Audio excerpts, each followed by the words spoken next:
Hello বন্ধুরা, good morning সবাইকে। সবাই কেমন আছো? আশা করছি ভালো আছো। আমিও মোটামুটি ভালোই আছি।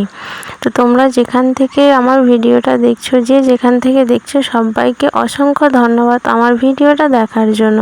তো এখন বাজে সকাল 4:30। তো আমি উঠে পড়েছি, মানে ভোর 4:30 বাজে এখন। তো এখন আমার ঘুমটা ভেঙে গেলে তো উঠে পড়ি। তো এইদিকে আমি যখন উঠে পড়েছি, ওরা আর কতক্ষণ ঘরের ভিতরে থাকবে বলো, ওদেরকেও আমি বার করে দিলাম।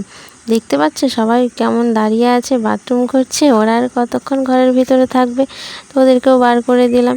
আর এদিকে রাস্তাটা কত কাদা হয়ে গেছে, সারা রাত বৃষ্টি হওয়ার কারণে উপরের মাটিগুলো সব ধুয়ে ধুয়ে আমাদের রাস্তায় নেমে গিয়ে এত কাদা হয়ে গেছে। আর ওখানটা এমনিতে একটু নিচু আছে, তার জন্য আরও বেশি কাদা হয়ে গেছে। আর বৃষ্টি না রাতের দিকে হলে বেশ ভালোই লাগে, ঘুমটা ঠান্ডা ঠান্ডায় ভালোই ঘুম হয়। কিন্তু সকালবেলা উঠে যখন দেখি ঘর উঠোনের কী অবস্থা, তখন কিন্তু একটুও ভালো লাগে না। তারপর এইদিকে আমি পিছনের দিকে রাস্তাটাও ঝাড় দিয়ে নিচ্ছি।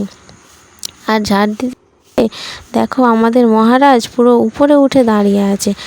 ও আবার মাটিতে পা দেবে না, সব সময় উপরে উঠে দাঁড়িয়ে থাকবে। তারপর সকাল ঝমঝম করে চলে এলো বৃষ্টি। তারপর মা চলে এলো ছাগলগুলোকে তুলতে। আমি তো একা তুলতে পারবো না। এদিক দেখো কত পরিমাণে বৃষ্টি হচ্ছে সকালবেলায়। এখন বাজে সকাল 9টা। এদিকে আমার স্নানটাও হয়ে গেল। আর সকালের দিকে আমার শরীরটা ঠিকই ছিল, কিন্তু বেলার দিকে শরীরটা হঠাৎ করেই খারাপ হয়ে গেল। জানি না কেন এরকম হয়ে গেল। তার জন্য আমি মাকে বললাম যে আজকে পুজোটা আমি দিতে পারবো না, তুমি পুজোটা দিয়ে দাও, কারণ আমার শরীরটা তো আজকে ভালো লাগছে না। ওই জন্য তুমি আজকে পুজোটা দাও, আমি কাল থেকে আবার দেবো। আর এদিকে বরমশাই আমার জন্য চলে গেল গরম জল বসাতে। ওকে বললাম যে একটু গরম জল বসাও, আমি খাবো। তো তারপর এদিকে আমি ছাদে আস্তে আস্তে চলে গেলাম জামা কাপড়গুলো মেলতে। আর আজকে আমার ক্যামেরা করে দিচ্ছে আমার বরমশাই। তো এরকম করলে না ভালোই লাগে। ওকে আমি রোজই বলি একটু আমাকে ক্যামেরা করে দাও না, একটু ভিডিও করে দাও না, কিন্তু করে দিতে চায় না। ও খালি বলে তুমি তুমি তোমার মতো করো, আমি এতে নেই। একদমই যে করে দেয় না ভিডিও সেটা বলা ভুল, করে দেয় মাঝে মধ্যে ভিডিও করে দেয়। কিন্তু রোজ যখন আমি বলি যে ভিডিও একটু করে দাও না, বাড়িতে তো এখন আছো, তো আমাকে একটু ক্যামেরাটা করে দাও, তখন রেগে যায়, বলে না আমি করতে পারবো না, তুমিই করে নাও।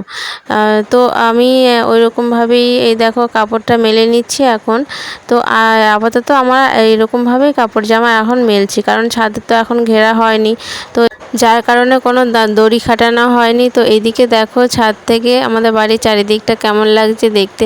তো কাপড় জামা মেলতে মেলতে ওকে বললাম যে তুমি এখন কি খাবে সকালবেলা, মুড়ি খাবে নাকি কোনো ছাতু খাবে? তো বললো আমি এখন বাইরে যাব, একটু হালকা কিছুই খাবো, তো আমাকে একটু ছাতু করে দাও। তো ওকে ছাতু করে দিলাম, ও খেয়ে চলে গেল। আর এখন হচ্ছে দুপুরবেলা। তো দুপুরে আজকে সকালে সেরকম কিছু টিফিন খাওয়া হয়নি, কারণ শরীরটা ভালো লাগছিল না, তো তার জন্য খেতেও ভালো লাগছিল না। তো এখন দুপুরবেলায় একবারে ভাতই খেয়ে নিচ্ছি। তো এদিকে আলু মাখা করেছি, আলু মাখা, ডাল। আর ও বললো আমি ডিম ভাজা খাবো না, আমাকে ডিম সেদ্ধ করে দাও। তো ওর জন্য ডিম সেদ্ধ করে দিলাম, আর আমি ডিম ভাজা করলাম। তো খাওয়া দাওয়ার পর এদিকে রেডি হয়ে বেরিয়ে পড়েছি। আর বড়মশাই আমাকে বকাবকি করছে, বলছে আমাকে কেন তুমি ক্যামেরা করছো। তো ও ক্যামেরার সামনে আসতে চায় না বলে ওকে আমি চুপি চুপি তাড়াতাড়ি করে একটু ক্যামেরা করে নিলাম। ডাক্তার দেখানোর পর চলে গেলাম একটু ফোনের দোকানে। তো যেটা প্রত্যেকবার আমার সঙ্গে হয় সেটাই এবারে হলো। তো যেটা কিনতে গেছিলাম সেটা আর কেনা হলো না, কিনে নিয়ে আসলাম অন্য কিছু। তো এইদিকে বাড়িও চলে এলাম, বাড়ি আসার পর একটু খিদে পেয়ে গেছিলো, তো বড়মশাই বলে একটু মুড়ি মাখাও খাবো। আজকের ব্লগটা এখানেই শেষ করছি। Thank you my all friend, ভালো থেকো, টাটা।